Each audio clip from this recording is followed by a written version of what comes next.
नारायण राणे आणि छगन भुजबळ शिवसेनेत पुन्हा येणार होते. पक्षात तशी चर्चा चालू होती. त्यामुळे आपणही राणेंना पक्षात घ्या असं सांगितलं होतं, परंतु उद्धव ठाकरेंनी आमचं ऐकलं नाही.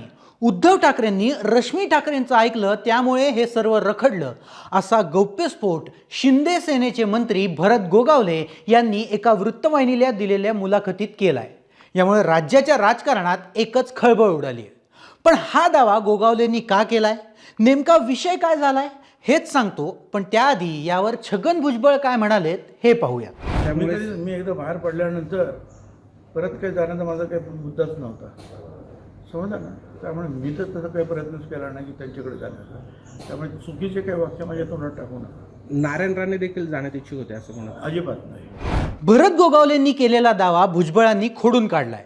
पण आता ही चर्चा का रंगली आहे, त्याचं कारण असं झालंय की राज ठाकरे आणि उद्धव ठाकरे यांची युती होणार असल्याच्या बातम्या समोर आल्यात. उद्धव ठाकरे मनसेच्या युतीसाठी सकारात्मक असल्याचं बोललं जातंय. या सगळ्यात मध्येच खोडा घातला तो मुख्यमंत्री देवेंद्र फडणवीस आणि राज ठाकरे यांच्या भेटीमुळे. दोघांची भेट झाली, दोन्ही ठाकरे एकत्र येण्याच्या चर्चा काहीशा थंडावल्या. पण या दरम्यान मोठा गौप्यस्फोट करत गोगावलेंनी शिवसेनेचे 2 तुकडे होण्यामागे पण रश्मी ठाकरेंना जबाबदार ठरवलंय. आम्ही शिवसेनेमधून बाहेर पडायला अनेक कारणं आहेत, पण उद्धव ठाकरे हे आपल्या पत्नीचं खूप ऐकतात.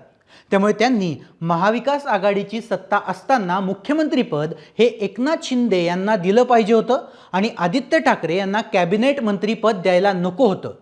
पक्षातील लोकांना संधी दिली पाहिजे होती, पण उद्धव ठाकरे बाईचं ऐकत होते असं म्हणत पक्षफुटीला त्यांना जबाबदार धरलंय. गोगावल्यांच्या या दाव्यावर मंत्री उदय सामंत काय म्हणाले ते एकदा पहा.